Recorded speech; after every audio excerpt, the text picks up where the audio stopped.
أعزائي التلاميذ، السلام عليكم في حصة جديدة من حصص الدعم وشرح مقرر السنة الأولى من بكالوريا.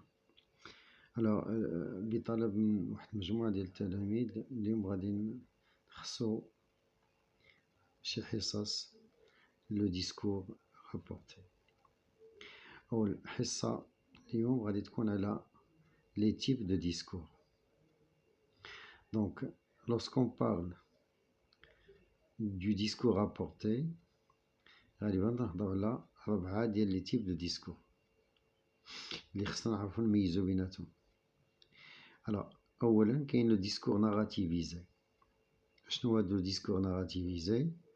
C'est lorsque le narrateur prend en charge la narration d'un discours, bien sûr on le résume. Donc on a un exemple. Elle annonça à ses parents son départ pour le Brésil. Donc le narrateur n'est pas entré dans les détails, il n'a pas cité les propos de cette jeune femme pour voyager au Brésil. Donc il nous a donné tout simplement l'idée résumée par un mot ou là par une phrase. Donc le discours narrativisé. Donc on sait que quelqu'un a dit quelque chose, mais ce quelque chose il est résumé en un mot ou là en un énoncé. Alors deuxièmement, on a le discours direct. Bien sûr, tout le monde connaît le discours direct. Donc il se caractérise par 2 phrases. Peut-être qu'on a la phrase ديال le narrateur, elle me disait maintenant toujours. On a une phrase ديال le personnage, j'aime voyager toute seule. Alors qu'est-ce qui caractérise le discours direct? C'est qu'on a les guillemets, les 2 points, point d'interrogation, point d'exclamation, etc., etc. Alors troisième type de discours, on voit le discours indirect. Alors le discours indirect, au lieu d'un seul intervenant, au lieu de 2 intervenants, il y a un seul intervenant. Donc le narrateur, c'est lui qui parle à la place du... Donc le narrateur parle à la place du personnage. Et au lieu de 2 phrases, il y a une seule phrase. Alors les 2 phrases, ils sont reliés par un subordonnant.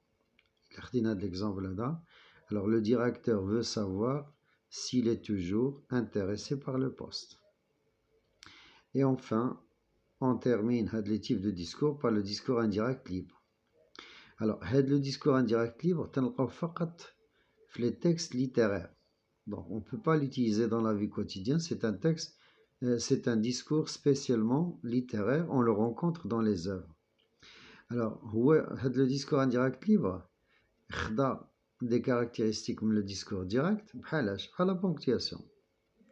Mais à les 2 points, les guillemets, on a la même ponctuation dès le discours direct. Il y a 2 points, 3 points de suspension, point d'interrogation, point d'exclamation. Ou bien sûr, on a les caractéristiques dès le discours indirect, le changement de temps, avec une absence de